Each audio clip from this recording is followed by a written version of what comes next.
Vincent, Zhou. Good morning, everyone. I want to thank the distinguished speakers before me, and I want to thank all of you here for being present at this incredible event. Today, I would like to talk about success and my perspective and my definition of success. What is it? What is success? Well, Merriam-Webster defines success as a measure of succeeding. Great. That helps a lot. Well, then what is succeeding? Well, Merriam-Webster says that to succeed means to attain a desired object or end. Many define success specifically as the attainment of wealth, honors, eminence, and the like. We all know that success is so much more than just money in the bank or a medal around your neck. I scoured the internet and consulted many dictionaries trying to find an adequate definition, but I couldn't find one. So I set out to discover for myself what success was.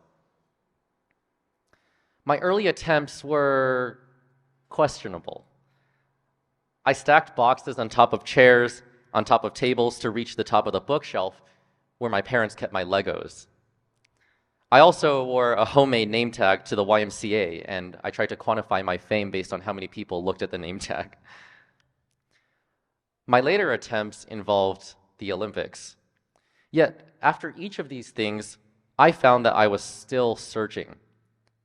Clearly, it was going to take a lot more to find an answer than just chasing tangible outcomes. You see, I grew up in Palo Alto, the heart of the Silicon Valley. I remember passing by garages, which now headquarter global tech companies, and I remember thinking to myself how I plan to achieve that sort of greatness one day. While I pranced around the YMCA with my name tag, other kids scored perfect SATs before their first birthday, and by the time they could walk, they were already coding at Google. The high standards and breakneck pace of my environment taught me competitiveness right off the bat. By the time I was 5, I was a tryhard in everything. I brought my fiery ambition to the kindergarten classroom, to soccer practice, and also to wall climbing at home, which unfortunately had the side effect of property destruction.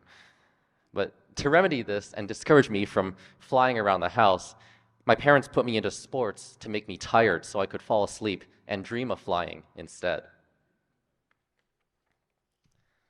That's how I discovered figure skating. True to form, in beginner group classes, I was already zooming around the rink, too excited to follow the instructors. Consequently, I failed my first skating tests, so my mom decided to put me into private lessons to learn discipline. With a proper channel to direct my ambition, I began improving rapidly, outpacing other skaters 3 times my age and size. And soon my mom realized that even the Silicon Valley environment would not hold me and my plans for greatness. We came up with a crazy plan. I was going to quit regular school and move 400 miles away to train under a world-class coach. She would quit her career and support me full-time. The rest of my family would not move with us. We would drive back home every weekend so as to retain some semblance of a family life, over 1,000 miles of driving a week. Comfort and stability were just afterthoughts. So what did I think about this? My mom asked.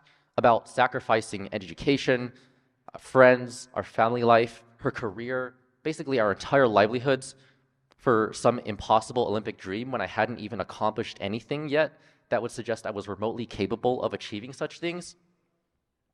Well, little 8-year-old me turned to my mom and said, "My heart is with skating."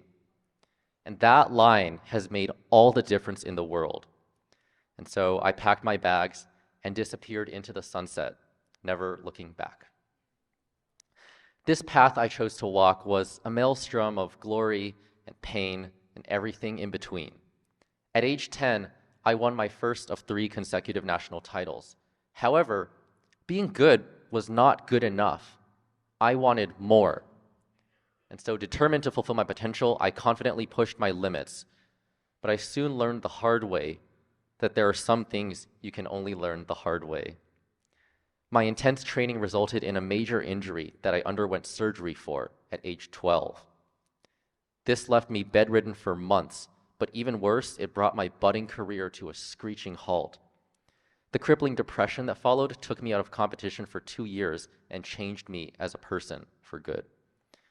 The trophies on my wall were replaced with obscure quotes of melancholia, and my favorite colors turned from bright neons to dark, muted tones of solitude.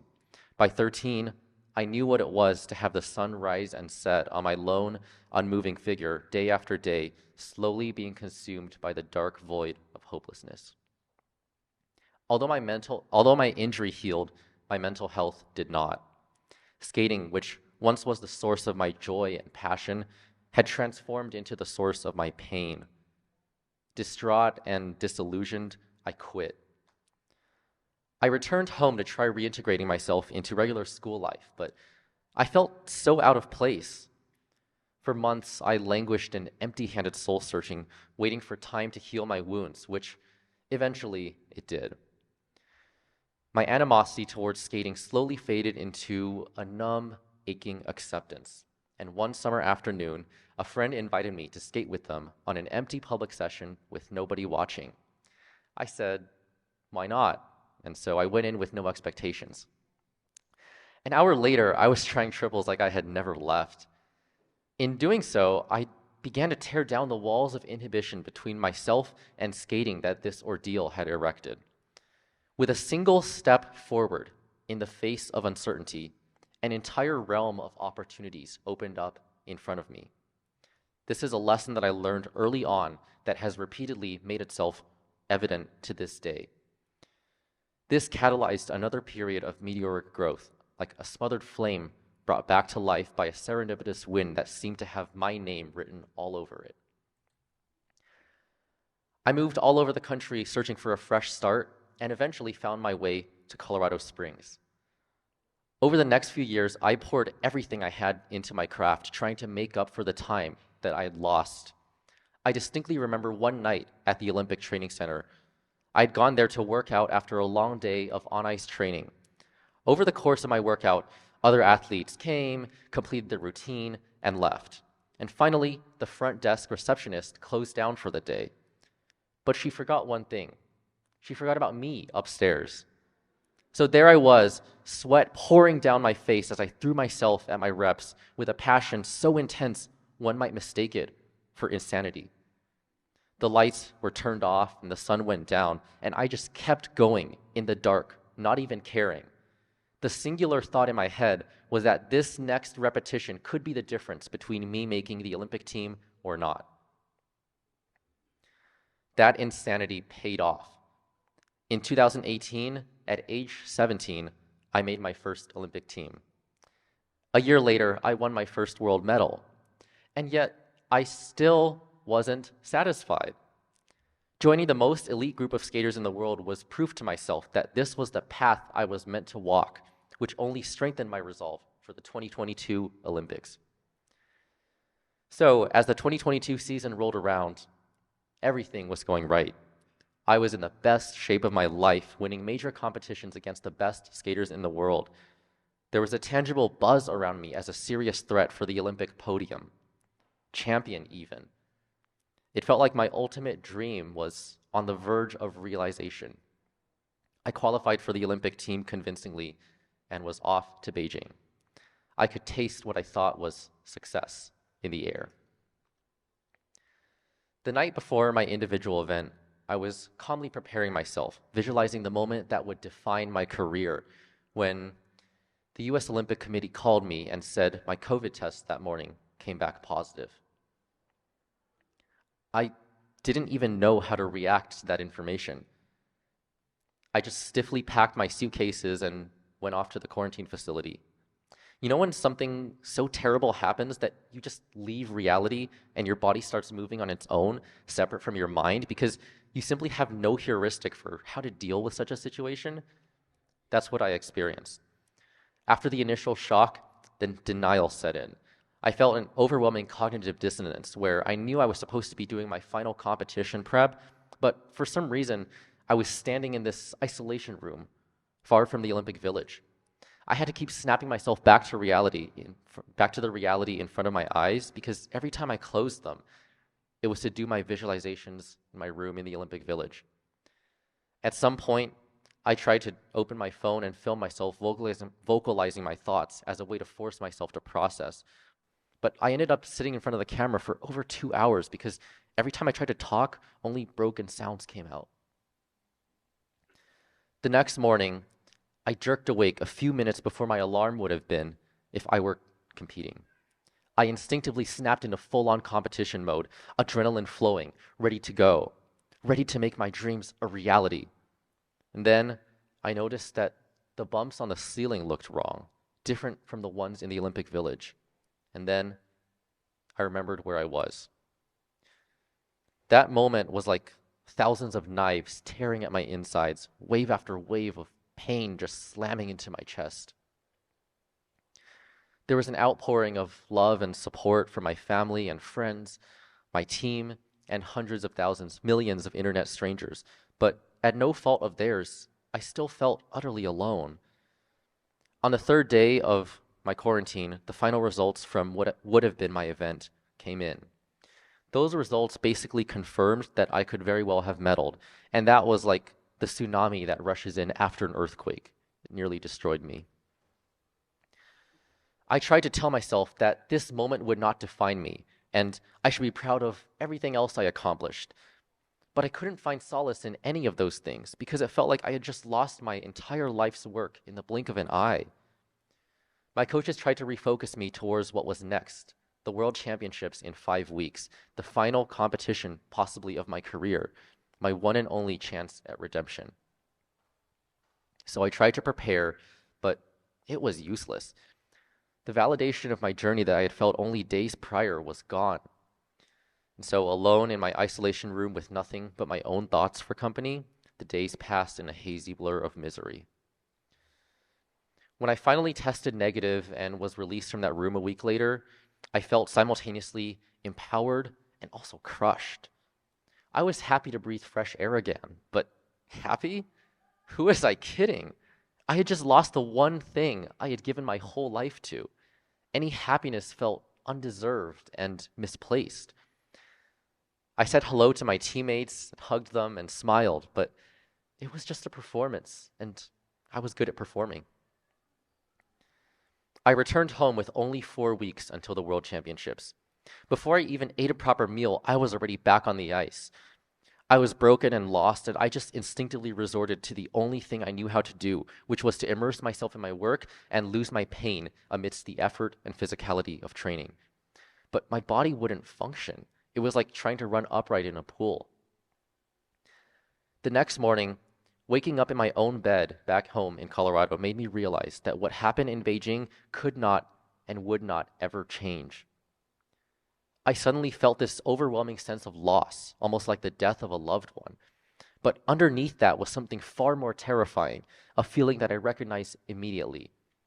For the first time in 8 years, I stood face to face with the yawning chasm of depression once again.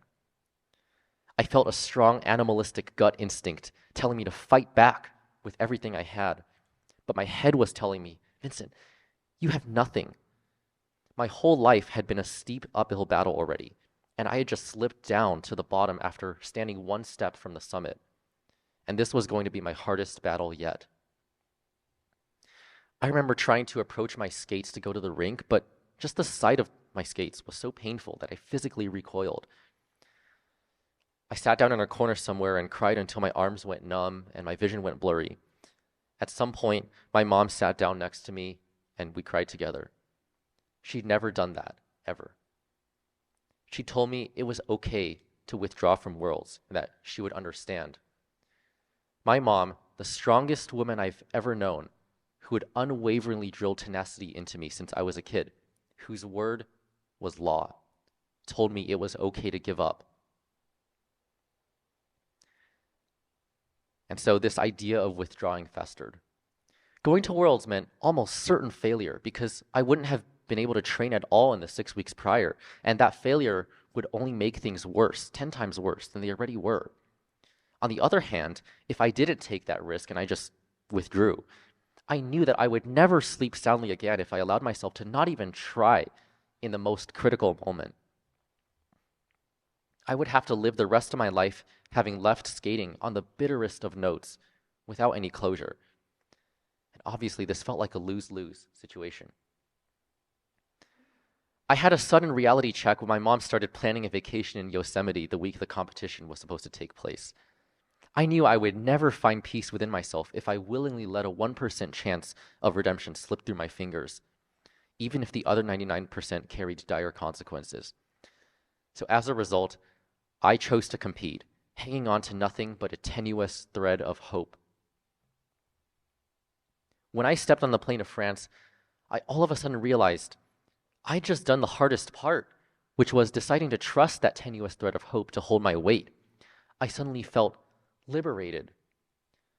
I didn't know if I was falling, floating, or flying, and it didn't matter. All that mattered was that I took a step in the face of uncertainty, and that was my victory. That was my success. And just like years ago, when I took that step, a whole new realm of possibilities opened up. I remember for the first time in years, reveling in my rediscovery of freedom and speed across the ice. Every edge, every jump, every movement was pure joy. I finally learned in those moments to let go of my fear and trust myself. Nearly losing what I lived and breathed my whole life and then rediscovering it made me treasure it more than ever.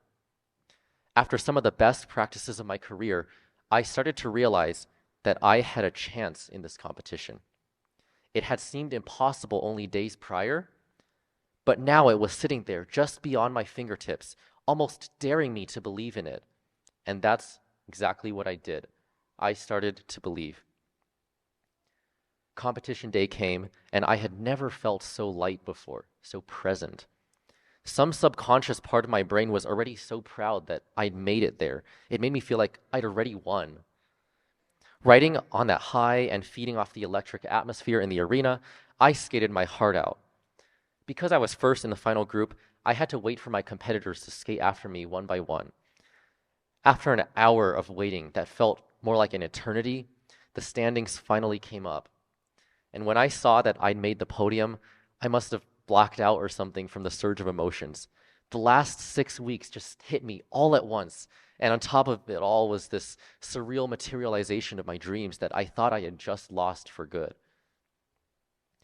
During the medal ceremony, I looked out across the darkened arena, trying to absorb the full impact of this medal.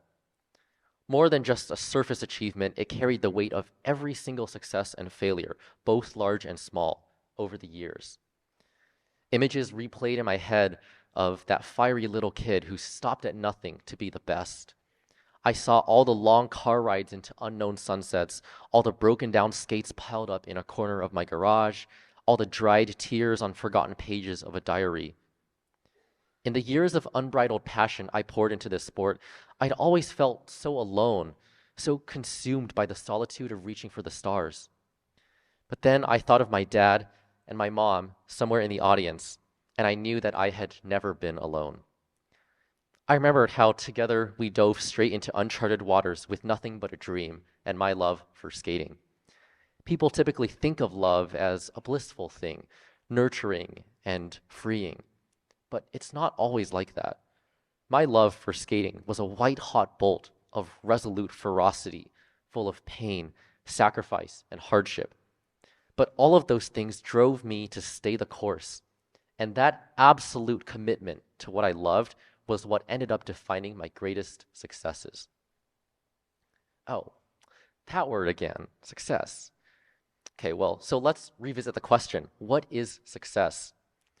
Well, hopefully the stories that I shared with you today illustrate the fact that success is so much more than just attainment of an end. There is no singular definition. Success is to persevere through failure and hardship. Success is when you put your values and what you love first. Success is acting with purpose and doing things that bring you meaning and make you happy.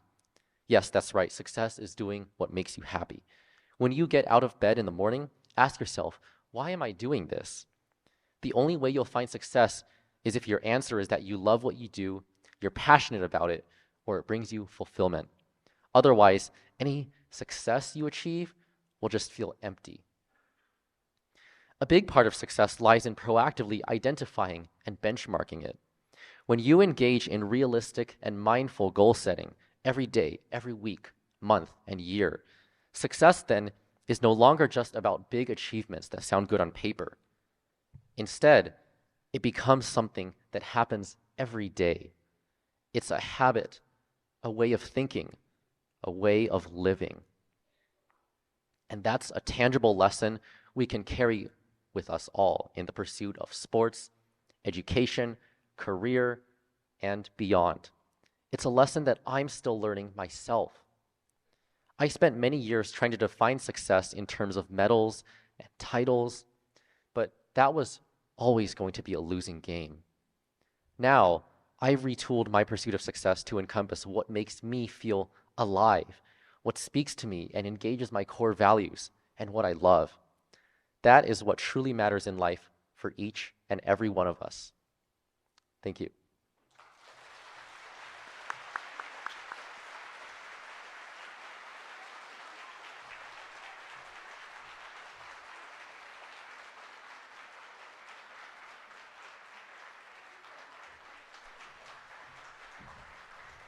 So this is a flag, a Beijing 2022 Olympic flag signed by the organizers of this event. I just want to say thank you so much to the organizers and to all of you for having me. It's an absolute honor to be here. And thank you to Tsinghua for their support and for enabling all of us to come together. So thank you.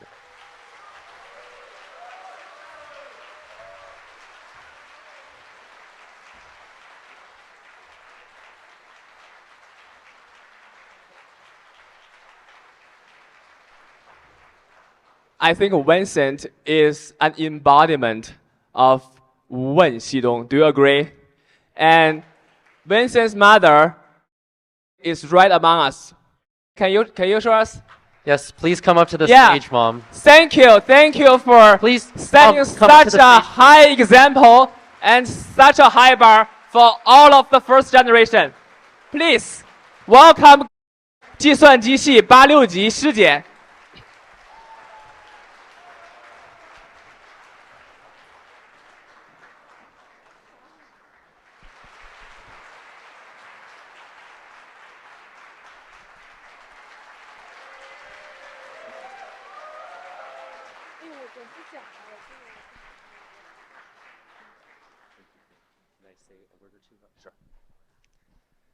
This is the woman who's single-handedly responsible for all of my success.